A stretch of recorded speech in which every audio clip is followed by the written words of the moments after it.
is a labor-intense country. The current pandemic situation has pushed over 400 million people below the poverty line as per the reports of the Indian Labour Organization. With workplace being shut and several factories being closed down, millions of migrant laborers have to face problems such as food shortages, loss of income, and uncertain future. Thousands of them have begun walking back towards their native place with no means of transportation, and thousands of families went hungry. Majority of the migrant laborers in India are daily wage workers in the manufacturing and construction sector and are often denied adequate health care, nutrition, housing, and sanitation. Despite the presence of an Interstate Migrant Workmen Act 1979, there is no presence or existence of the central registry by the central government till date. The major problem faced by migrant laborers during the pandemic situation is food shortage. The government reports suggest that there are adequate food facility and grains stored in the Food Corporation of India godowns to feed the needy and migrant laborers for the next 1.5 years. However, distribution has been a major failure, wherein ration shops are inaccessible and are demanding biometric thumb imprints for distribution of ration. Several states, such as Telangana, have also reported the migrant laborers not being able to have access to ration wherein they do not have Aadhaar cards. With no work and food, hundreds of migrant laborers walked and cycled down back to their native villages, while the government did very little to alleviate the hardship of the migrant laborers. The government subsequently arranged for buses and Sharmik Express trains for the migrant laborers to travel back to their native places in the end of April only. Several laborers were stranded till the month of April with no arrangements made by either the state government or the central government. The government should have considered providing cash in hand to migrant laborers to ensure that they have adequate food supply and transportation on a day-to-day basis. Today, we have a renowned activist, Ms. Cynthia Stephen, to share her opinion on the problems faced by the migrant laborers during the pandemic situation.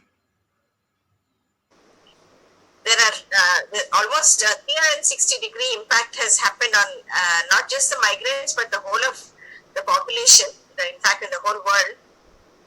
But I think there are some factors which are different in India that happened compared to what happened elsewhere.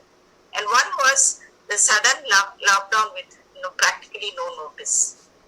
Now this created total confusion at every single level, from individual level to household level to sector level to industry level to states, governments. So there was a total confusion on what would happen. Nobody knew what to do because it's an unprecedented situation. But to come to the specifics of the migrant laborers, I think the first thing was the uncertainty that they faced about their present and the future, immediate present and immediate future. And so some of them decided they want to stay, some said they want to go. And I think that created a lot of problems. There was total confusion regarding transport.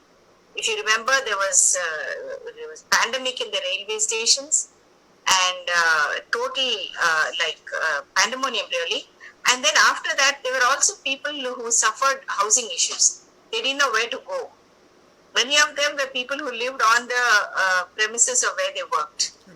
And so in some cases, there were huge human rights abuses because large construction sites locked up their laborers and didn't allow them to leave on the one hand.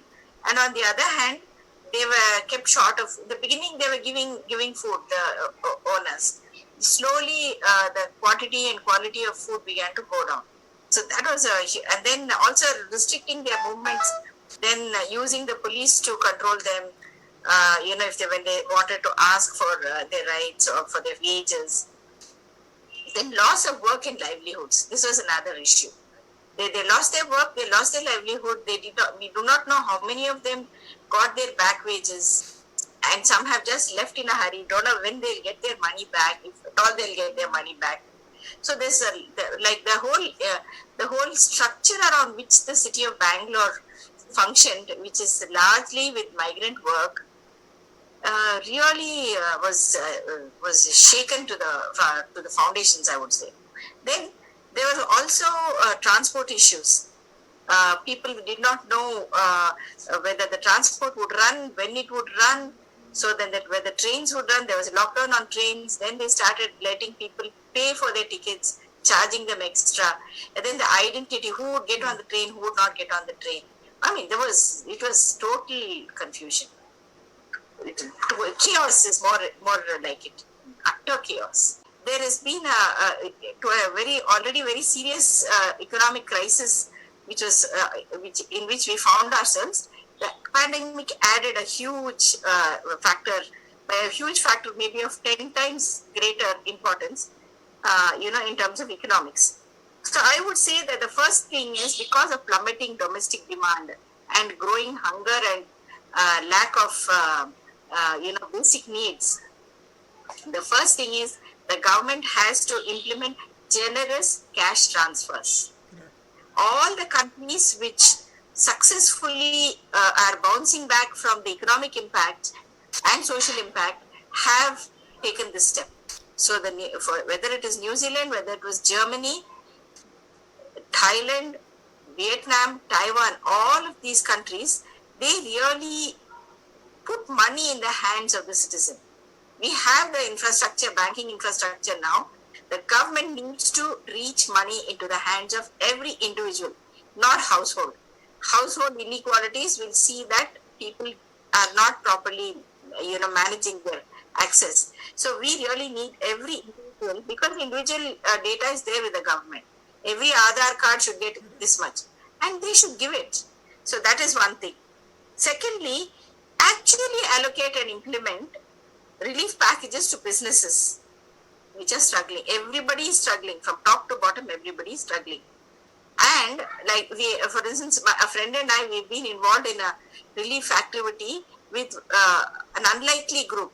That is Rajasthani, artisans who play the drums at weddings. No weddings, no drum beating, no money.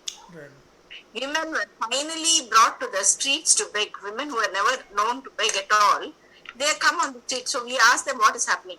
So now we are setting up a production unit for them to make their handicrafts and try and sell them through our own social networks, through our friends groups and Facebook and WhatsApp groups.